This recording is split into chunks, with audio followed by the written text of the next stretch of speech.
তুমি কি জানো, বেশিরভাগ মানুষ স্বপ্নের জন্য হারে না, হারে মাঝপথে থেমে যাওয়ার কারণে।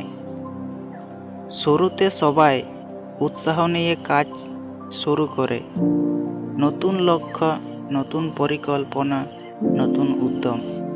কিন্তু কয়েকদিন পর যখন কাজ কঠিন হয়ে যায়, যখন ফল আসে না, তখনই মানুষ থেমে যায়।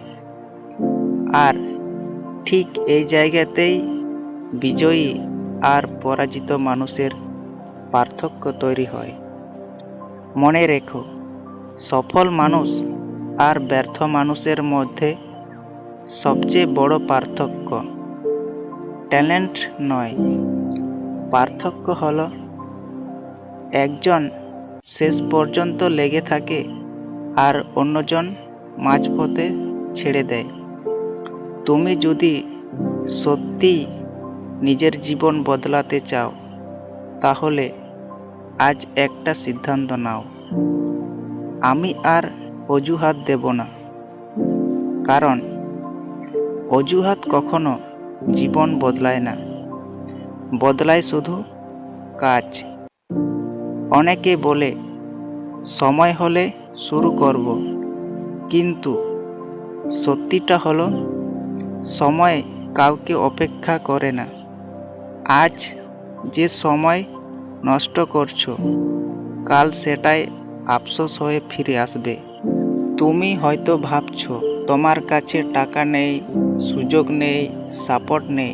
হাজার হাজার মানুষ আছে যারা তোমার থেকেও কঠিন পরিস্থিতি থেকে উঠে এসে নিজের ভাগ্য বদলেছে। কেন পেরেছে জানো? তারা প্রতিদিন একটু একটু করে নিজের লক্ষ্য নিয়ে কাজ করেছে। মোটিভেশন সবসময় থাকবে না, কিছুই করতে ইচ্ছে করবে না।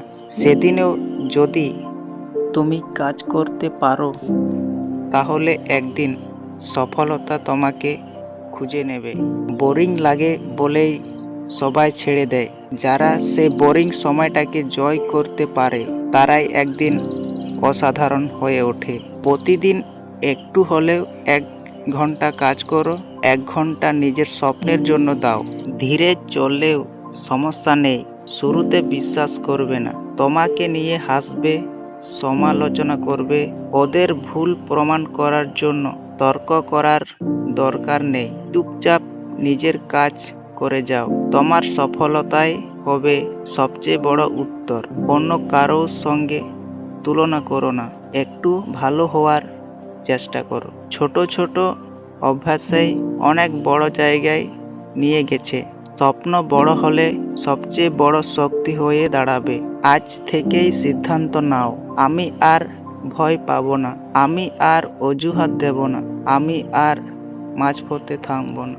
আমি যতবার পড়ে যাব, ততবার উঠে দাঁড়াবো।